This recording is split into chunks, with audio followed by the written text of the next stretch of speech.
আসসালামু আলাইকুম রহমতুল্লাহি ওয়া বারাকাতুহু শেখ। ওয়ালাইকুম আসসালাম রহমতুল্লাহ বরকাত। জি, জি, ইন্ডিয়া ওয়েস্ট বেঙ্গল থেকে বলছি শেখ।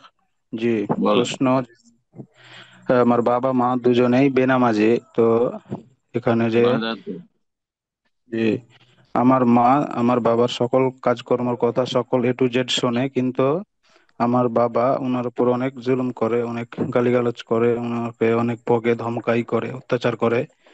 তো আমার অনেক রাগ হয় দেখে।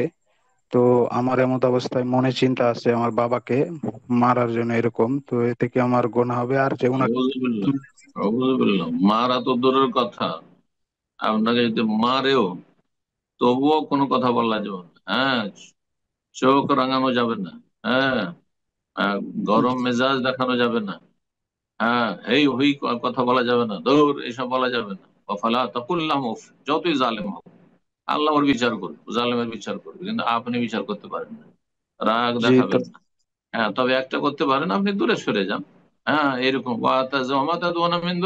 ইব্রাহিম আলাইহিস সালাম বাপ যখন মুশরিক বলেছে যে তুমি যদি লাইলাম তাহলে আর জুমান্নাক, পাথর মেরে শেষ করে দেবো, তোমার পাথর দিয়ে সংসার করে দেবো ইব্রাহিম তোমাকে। তখন তিনি বললেন যে আমি ওয়াতাজিলুকুম, আমি যাচ্ছি। ওমা তাজারমেন, তোমাদের এই এই বাতিল ধর্ম ছাড়ছি, এই পত্তলিক তানার তোমাকেও ছাড়ছি, চলে যাচ্ছি, বাড়ি থেকে বেরিয়ে গেলে বাড়ি থেকে চলে যাবে, বাবার বাড়ি থেকে, এরকম জালেমার বাবা। এটা ঠিক আছে। আর তারপরে দূরে থেকে তার অনিষ্ট থেকে বেঁচে থেকে তারা যদি অনাহারে মরে, খাওয়া দাওয়া পাঠাবে, টাকা পয়সা পাঠাবে, কিন্তু তাদের সাথে থাকা আবশ্যক না। জালেম বাবা মায়ের সাথে থাকা আবশ্যক না, মাসালা শুনে না, যারা জুলুম অত্যাচার করছে। কিন্তু যদি জালেম বাবা মা খেতে না পায়, তো অবশ্যই তাদের আহ খোঁজ খবর নিতে হবে এবং তাদের ভরণ পোষণ দিতে হবে। কিন্তু তাদের জমি জায়গা আছে, টাকা পয়সা আছে, বা সুস্থতা আছে, রোজগার করছে, অসুবিধা জি আর তো ওনাদের, জি তো ওনাদেরকে কিভাবে নাসিহা করব একটু ভালোভাবে, যে নাসিহা ওনারা লাগে শুনলেন। হ্যাঁ, নাসিহা বলে ইত্তাকুল্লাহ, সবচেয়ে ভালো নসিহা সমস্ত আম্বিয়া রসুলগণকে আল্লাহ করেছেন। হ্যাঁ, আগের নবীদেরকে করেছেন, আর তোমার ইয়াকুম, তোমাদেরকে সমস্ত উম্মতকে আনিত্তাকুল্লাহ, আল্লাহকে ভয় করুন।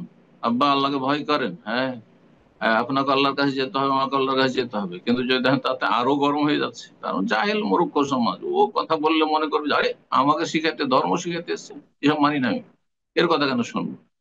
ওই জন্য বললাম যে এরকম খারাপ বাবা মা থেকে দূরে সরে যাবে। মা যদি ভালো হয়, তাহলে যদি দেখেন যে মা সেই জুলুম মায়ের ওপর হচ্ছে আর মা বরদাস্ত করতে পারছে না, মা যদি মনে করে তার থেকে বা ছেলের কাছে চলে যাবেন, যাই যাচ্ছে জালেমের কাছে থাকবেন। কিন্তু যদি দেখে যে না আমি থাকবো, থাক তার স্বামীর সাথে সে। হ্যাঁ, মা বাবা থাক, আপনি দূরে থেকে, দূরে থেকে তাদের সাথে সদাচরণ করেন।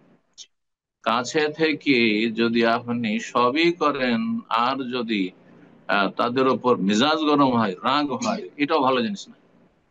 এই জন্য দূরে থাকবেন। হ্যাঁ, জোর গিববান তাজদাদ হুব্বান, আরবিতে একটি প্রবাদ রয়েছে, মাঝে মাঝে দেখা সাক্ষাৎ করুন, এতে ভালোবাসা বৃদ্ধি পাবে।